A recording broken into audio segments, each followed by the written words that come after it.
नमस्कार दोस्तों, स्वागत है आपका आपके अपने चैनल शिक्षा नीति में।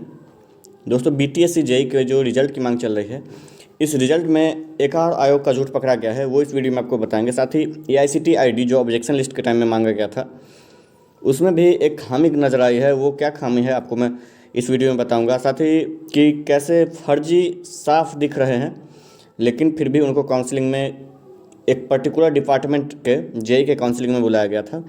आज का जो वायरल खबर है, उस वायरल खबर की भी सच्चाई थोड़ी बहुत एनालिसिस करेंगे। साथ ही आपको बता दें कि बीटीएससी जो है वो जब से सुनी है कि 24/8/2021 को आंदोलन होने वाली है, तब से वो इस खबर को लेकर व्याकुल हो गई है और वो कैसे भी इस आंदोलन को दबाना चाहती है। तो आप सबसे अपील है कि आप लोग आंदोलन में जरूर आइए और अपने साथ साथ अपने दोस्तों को भी लेके आइए। जितना भी आपके परिचय हों जो कि इस डिपार्टमेंट से या फिर इस वैकेंसी से मतलब रखते हैं, उनको आप अपने साथ लेके आइए। चाहे वो आप संविदा कर्मी हो, चाहे आप सीनियर हो, जूनियर हो, जो भी हो, आप सभी को लेकर अपने साथ आएँ। तो आइए दोस्तों, सबसे पहले आयोग की झूठ जो है वो मैं आपको बताता हूं दोस्तों। उससे पहले आपसे निवेदन है कि चैनल को सब्सक्राइब कर ले, साथ ही बेल आइकन को दबा दें ताकि जो भी नई अपडेट हो आपको सबसे पहले मिलती रहे। उसके अलावा आपको बता दो दोस्तों कि एक और जो खबर आ रही है, उस खबर के मुताबिक कि आयोग फिर से वेरिफिकेशन की बात कर रही है। तो वेरिफिकेशन के बारे में आपको बता दो दोस्तों कि वेरिफिकेशन का काम सिर्फ और सिर्फ डिपार्टमेंट का होता है। दोबारा वेरिफिकेशन का फर्स्ट बार वेरिफिकेशन करके आयोग दे देगी उसमें। अब आयोग को अगर शक है कि इसमें भी कुछ एक्स्ट्रा या फिर कुछ फेक फर्जी आ सकते हैं, तो उनके लिए आयोग को 1.1 टाइम्स या 1.2 टाइम्स जो भी हो रिजल्ट देना पड़ेगा। इसके लिए ये नहीं है कि आप किसी भी अभ्यर्थी के रिजल्ट को लगभग 2 साल 3 साल लटका के रखो। 8 महीना किसी भी वैकेंसी के लिए कम नहीं होता है वेरिफिकेशन के बाद। आप देख सकते हैं कि एसएससी कांस्टेबल की, एसएससी जीडी की डॉक्यूमेंट वेरिफिकेशन जनवरी में हुई थी, उसकी अप्रैल में ज्वाइनिंग तक हो चुकी है। और ये मैं अपने अनुभव से बता रहा हूँ क्योंकि मेरे घर के नज़दीक वालों का ही हुआ है। तो ये आयोग की पूरी सिर्फ सोची समझी साजिश है, वो मैं आपको बताता हूँ। इससे पहले आपको बता दूँ कि आज जो वायरल खबर है वो क्या है, वो आपको बताता हूँ। तो दोस्तों, आपको बता दूं कि आज ये पोस्ट जो है वो वायरल किया जा रहा है, जिसमें कि कुछ संविदा कर्मी जो है ये मिलने गए हैं। तो ये अच्छा बात है कि रिजल्ट के लिए मिलने गए हैं, और इन्होंने जो बातें की हैं वो बातें आपके समक्ष में अभी रखना चाहता हूँ। वो इसमें जो एक पर्टिकुलर व्यक्ति के द्वारा ये पोस्ट किया गया है, इसमें है कि बीटीएससी बहाली रिजल्ट जल्द प्रकाशन हेतु कल मुख्यमंत्री आवास पर हम लोग गए थे। उनके पीए साहब द्वारा बुलाया गया था, वो पत्र लिए और है। और चलिए, इनका हिंदी थोड़ा जो भी हो, कल अपनी सारी बातों को सीएम साहब के पास रख रहे हैं। बीटीएससी रिजल्ट संबंध में पुनः आज मंत्री श्रवण कुमार से मिला गया, जिसके बाद उनके द्वारा बीटीएससी अध्यक्ष से फोन वार्ता हुई। जल्द रिजल्ट प्रकाशित करने हेतु मामला हम लोगों के रिजल्ट का फेक प्राइवेट पॉलिटेक्निक डिग्री के कारण फंस रहा है। बहुत से फर्जी कैंडिडेट के कारण मुख्य सचिव के अध्यक्षता में बैठक हुई है, जिसके बाद प्राइवेट डिग्री होल्डर की डिग्री जांच होनी है, जिसके लिए कमेटी बनी है। ये सब मामला सुलझाने के बाद रिजल्ट आएगा। मामला थोड़ा लेट बन गया है। श्रवण कुमार मंत्री जी को बीडीसी अध्यक्ष बोले भी संविदा लोगों के रिजल्ट सबके साथ होना है, जिसके कारण रिजल्ट फंसा है।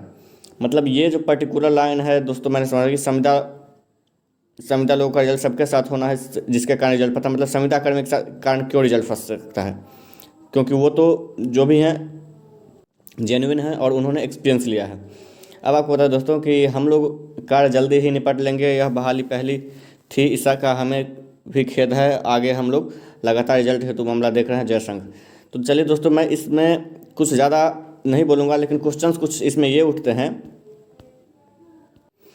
कि फेक प्राइवेट पॉलिटेक्निक के कारण पेज फंस रहा है, डिग्री फंस रहा है। मतलब कहने का मतलब आप समझ सकते हैं दोस्तों कि क्या ये स्टूडेंट का है। दूसरी बात, तो आयोग ने ये पहले गलती की थी कि किसी भी डिग्री की जांच वो खुद नहीं, वो स्टूडेंट से मांग रही थी कि आप हमें लिस्ट दीजिए और हम आपके फेक, मतलब अगर स्टूडेंट फेक और अनफेक स्टूडेंट तय करेगा तो फिर आयोग किस लिए बनी है। पहली बात तो ये दोस्तों।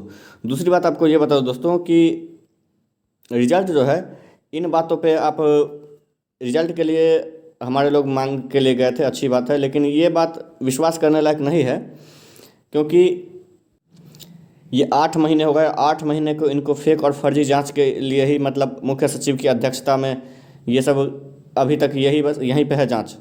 तो ये मुझे तो पूरी तरह से सही नहीं लग रहा है। अगर ये सही है तो बरगलाया गया है सिर्फ और सिर्फ वो भी इसलिए क्योंकि उनको पता है कि आंदोलन 24 तारीख को रखा गया है। बाकी आगे मैं आपको फर्जी के बारे में बताता हूँ दोस्तों। तो दोस्तों आपको बता दूं कि इस वैकेंसी में ये पीएचईडी का काउंसलिंग लिस्ट है दोस्तों।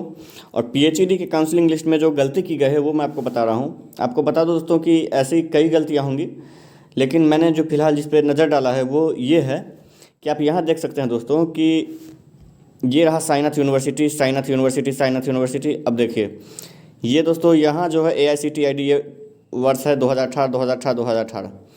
तो ये 3 कैंडिडेट हैं और इन तीनों का जो है 35,093 62,616 इनका AICTE है। यहाँ भी है, यहाँ भी है, ठीक है। लेकिन जब इसी को आप 2019 में आते हैं दोस्तों, तो ठीक इसके नीचे आप यहाँ देख सकते हैं दोस्तों कि एक ही साल में साईनाथ यूनिवर्सिटी के 3 यहाँ फिर स्टूडेंट हैं, ठीक है दोस्तों। और आप यहाँ देख सकते हैं कि यहाँ 71, 72 और 73 ये तीनों AICTE हो गया। जबकि आप अगर वेबसाइट चेक करेंगे तो 2019, ये 2019 है दोस्तों और यहाँ था 2018। आपको पता 2019 में दोस्तों AICTE जो है वो 71 है। जो आप यहाँ ये देख रहे हैं वो 71 AICTE 2019 का है। किसी भी कॉलेज या कॉलेज का AICTE एक साल का एक ही होता है। एक साल में 3 AICTE नहीं, पर स्टूडेंट अलग अलग AICTE नहीं होते हैं दोस्तों। तो सबसे पहली गलती यहाँ पकड़ी गई। और दूसरी बात यहाँ देखिए दोस्तों, जहाँ ये किया गया वहीं ये भी किया गया है दोस्तों 73। तो आपको मैं यही कहना चाहता हूँ दोस्तों, ज़्यादा नहीं, कि ये आपको फेक और फर्जी पकड़ने की एक अच्छी खासी टेक्निक है कि आप AICTE हर वर्ष रिन्यू होता है या फिर उसको अलग अलग दिया जाता है। तो जहाँ रिन्यू होता है वो भी सही है, लेकिन एक ही साल में 3 AICTE ये नहीं हो सकता। बाकी जो भी नई खबर है वो मैं आपको आगे और भी बताता हूँ दोस्तों। तो वो इसी प्रकार से मैं आपको कहना चाहता हूँ दोस्तों कि AICTE से सिर्फ अगर आयोग ने मांग किया था कि AICTE आप आईडी हमें दीजिए और आपकी मैं सत्यता की प्रमाण में प्रूफ करूंगा, या फिर आपकी जो भी AICTE अगर आपकी वैलिड होगी तो वैलिड AICTE को चेक करना भी आयोग का ही काम था। आयोग किसी भी वर्ष के लिए एक वेबसाइट, पर्टिकुलर वेबसाइट पे आप चेक कर सकते हैं, वो आपको वहाँ पे मिल जाएगा। नॉर्मली आपको मैं अभी करके दिखा देता हूँ दोस्तों। तो दोस्तों यहाँ पर देख सकते हैं कि ये list of AICTE approved institute technology diploma state Jharkhand का है दोस्तों, ये एकेडमिक ईयर 19-20 का। अब इसमें आप देख सकते हैं कि यहाँ जब हम साईनाथ यूनिवर्सिटी को देखते हैं तो ये 18-19 में आपको ये रहा 71 नंबर जो है ये सही है। अब बाकी आपको दिखाते हैं कि अगर कुछ लोग मुझे पूछ रहे थे कि MU दरभंगा के बारे में, तो उसका भी मैं आपको बता देता हूँ दोस्तों। तो दोस्तों आप यहाँ देख सकते हैं कि बिहार स्टेट की जो है आपके पास लिस्ट है। इस लिस्ट में आप कहीं भी देखिएगा तो MU दरभंगा का नहीं है दोस्तों। बुद्धा इंस्टीट्यूट है, मिलिया पॉलिटेक्निक है, और जो भी हैं वो प्राइवेट भी कई हैं, लेकिन इसमें जो है कहीं भी बुद्धा इंस्टीट्यूट का नाम नहीं है, सॉरी MU यूनिवर्सिटी का नाम नहीं है दोस्तों। तो आप समझ सकते हैं कि MU यूनिवर्सिटी की डिग्री को भी अलग लेकर आप देख रहे हैं MU दरभंगा का, तो भी आप इसमें एकदम श्योर रहें कि उनका सिलेक्शन नहीं होने वाला है। और आपको साथ ही ये भी बता दूँ दोस्तों कि MU हैदराबाद जो है उसका AICTE है और वो वैलिड भी है, तो उसका सिलेक्शन हो सकता है। बाकी आपको आगे अब जो भी खबर मैं बताता हूँ। तो दोस्तों आपने AICTE भी देख लिया और आयोग का जो नया प्रपंच रचा गया है वो भी आपने देख लिया। अब आपको बता दूँ दोस्तों कि आयोग जो है कुछ भी करके आंदोलन को रोकना चाह रही है, और साथ ही वो ये भी चाह रही है कि कैसे भी इस रिजल्ट में और ज़्यादा से ज़्यादा लेट किया जाए। तो आप लोगों से यही अपील है कि आयोग की मंशा को कतई भी कामयाब न होने दें। आप लोग 24 अगस्त को एकदम ज़रूर से आएँ, और हम लोग भी आ रहे हैं। सभी लोग इस बार अच्छे से आयोग से कुछ भी करके एक नोटिस तो निकलवाना ही है, ताकि जो भी हो वो फैसला ऑन द स्पॉट होगा उस दिन। तो इससे ज़्यादा से ज़्यादा संख्या में आने से मनोबल बढ़ता है दोस्तों, और उससे जो है एक ये होता है कि जब लोग साथ रहते हैं ना तो आगे भी बात करने में बनती है। नहीं तो आप भी जानते हैं कि रिजल्ट के लिए आयोग पूरी तरह से एकदम मन बना चुकी है कि अभी रिजल्ट नहीं देना है। आपको साथ ही ये भी बता दो दोस्तों कि ये एक ऐसी आयोग है जो न्यूज़पेपर से लेके मुख्यमंत्री के सचिव, मंत्रियों और विधायक और खुद को भी झूठा साबित खुद ही कर चुकी है। मतलब अब तक कई डेट्स वो खुद से पब्लिश करवाती है अखबार के माध्यम में। मुख्यमंत्री के जनता दरबार में डेट देती है, वो भी फेल हो जाती है।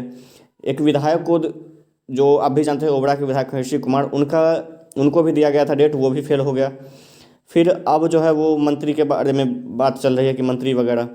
फिर कई बार आंदोलन हुआ, उस आंदोलन में जो गए लोग उनको भी दिया गया।